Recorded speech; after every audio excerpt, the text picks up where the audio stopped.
घरे न जाई दीदिया के देहवार हो रंगवा लगाई।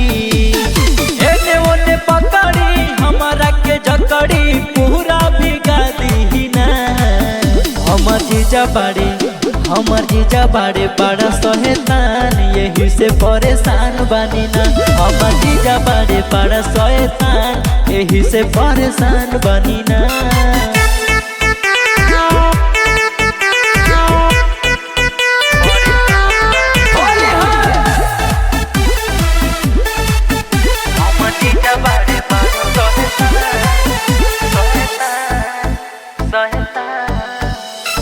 लेके रंग ललका हो कहे डाल भलका हो लेके पिचकारी बहुराला।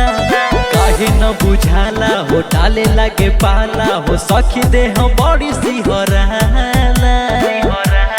कहे हमसे डालवाला साली मोर हाउ हो हमारे भौजी के बहिन तू तो छोट हाउ हो। लागल रही हमरा जरी जीजा लेके पिचकारी हमर दासा बिगाड़ दीना। हमर जीजा बाड़े बड़ा शैतान यही से परेशान बानी ना। हमर जीजा बाड़े बड़ा शैतान यही से परेशान बानी ना। हमर जीजा बाड़े बड़ा शैतान यही से परेशान बानी ना। परेशान बानी ना, परेशान बानी ना।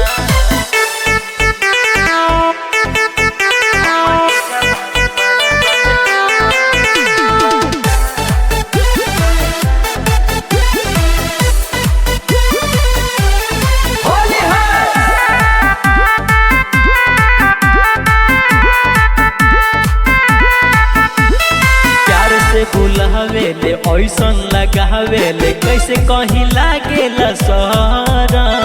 कबो डाले आगे से कबो डाले पीछे से जीजा साली के निभाई धारा।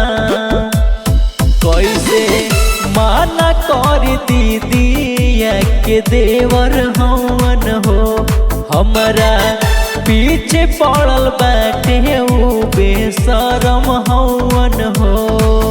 रंग लेके दौड़ाई नहीं दीदिया बचाई गल चोखा बना दीना। हमर जीजा बाड़े बड़ा शैतान यही से परेशान बानी ना। हमर जीजा बाड़े बड़ा शैतान यही से परेशान बानी ना। हमर जीजा बाड़े बड़ा शैतान यही से परेशान बानी ना।